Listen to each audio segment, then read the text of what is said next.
আজি আমাৰ গড়েশ্বৰ ব্লক ইপিপিএলৰ উদ্যোগত আমাৰ গুৰম বিচিডিচিৰ অন্তৰ্গত যিটো আমাৰ মাৰাইগাঁও এই মাৰাইগাঁৱৰ প্ৰধান যিটো পদ এই পদটো আমি শিৱ মহোদয়ৰ পৰা এপ্ৰুভেল পালোঁ। তাৰ কাৰণে খুব উদ্বোধনী কাৰ্যসূচী আছিলে।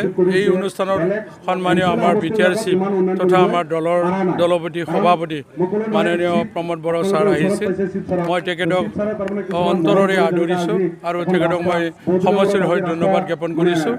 আজিৰ দিনটো তেখেতৰ আশীৰ্বাদত আমাৰ গড়েশ্বৰ সমষ্টিত PWD ডিপাৰ্টমেণ্টৰ ফালৰ পৰা 37টা আমি পথ নিৰ্মাণ কৰা মানে সুযোগ পাইছোঁ।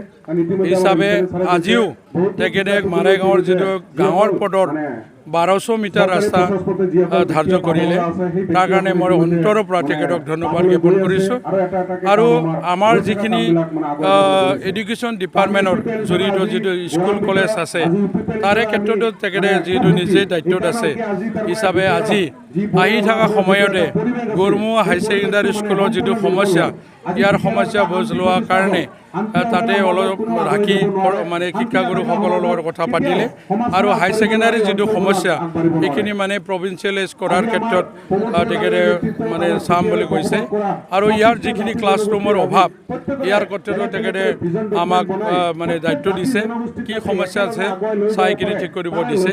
হিচাপে ডাঙৰ যিটো মন্দিৰৰ ক্ষেত্ৰতো তেখেতে কথা ক'লে, যিটো মন্দিৰতো ইয়াত যিটো মানে মিটিংস্থলীত মন্দিৰৰ স্থানতে তাৰ কাৰণে তেখেতে ক'লে 10 লাখ টকা ধাৰ্য কৰিলে। তাৰ কাৰণে মই অন্তৰৰ পৰা তেখেতক খুবেই আনন্দ পাইছোঁ আৰু ধন্যবাদ জ্ঞাপন কৰিছোঁ। বিটিআৰৰ মানে শক্তিশালী নেতা বুলি ক'লে প্ৰমোদ বড়ো ছাৰো এজন মানে শক্তিশালী নেতা বুলি ক'ব লাগিব। অন্য বিৰোধী দলবিলাকে তেখেতক কিবা কিবি ক'ব খোজে। মই আজি তাৰিখত যিখিনি 4 বছৰৰ তেখেতৰ লগত থাকিলোঁ, আগৰ দিনত হাগ্ৰামাৰ লগত থাকোঁতে ই মানে যিটো অন্তৰটো মই পোৱা নাছিলোঁ, যিটো মৰম স্নেহ। আৰু হাগ্ৰামা ছাৰৰ তাত গ'লে আমি গেটত থিয় হৈ থাকিব লগা আছিল, কিন্তু প্ৰমোদ বড়ো ছাৰৰ ঘৰত গ'লে আমাৰ গেটৰ কথা ইয়াৰ কোনো ভাবিব লগা নাথাকে। সেই হিচাপে ডিফাৰেণ্টটো তাতে বুলি ক'ব লাগিব। আৰু যিহেতু MCLA প্ৰতিনিধিয়ে যদি শিৱৰ ঘৰত আমি সোমাব নোৱাৰে তেনেহ'লেতো বহুত সমস্যা আমি ৰৈ যাব। তাৰ কাৰণে সেই সমস্যাৰ পৰা মই খুবেই শান্তি পাইছোঁ। আৰু যিহেতু সেইটো মানে সেইটো ক্ষেত্ৰত শিৱ মহোদয়ে কোনোদিনে বাধা দিয়া নাই। তাৰ হিচাপে মানে এইটো মানে নিজৰ স্থিতিটো নাইকিয়া হৈ গৈ আছে, মানে সিহঁতৰ যিটো বিঠাটো মানে নাইকিয়া হোৱাৰ কাৰণে নিজৰ স্থিতিটো দুখৰ কাৰণে উপলুঙা কথা কৈ কিনে মানে কিবা কৰিব বিচাৰে, নাইকিয়া কৰিব বিচাৰে। মানে কি ক'ম, হাগ্ৰামা দিনত 2006 চনতে আধাকিলা স্থাপন কৰিছিলে। তাৰপিছত তেখেতৰে মহেশ্বৰ বসুমতাৰীয়ে হিচাপে আছিলে আৰু সেই কামখিনিত চেণ্ট্ৰেল ফাণ্ডৰ 8 কোটি টকা আছিল। এই 8 কোটি টকাটো চেংচন হৈছিল, ইয়াৰ কোনো কাম কৰাৰ অসুবিধা নাছিল। কৰাৰ ক্ষেত্ৰত তেখেতসকলে কি বুদ্ধি কৰি দলংখন আধৰুৱা কৰিলে। এই আধৰুৱা কৰাৰ কাৰণে আমি বৰ্তমানত খুব কষ্ট খাব লগা হৈছে।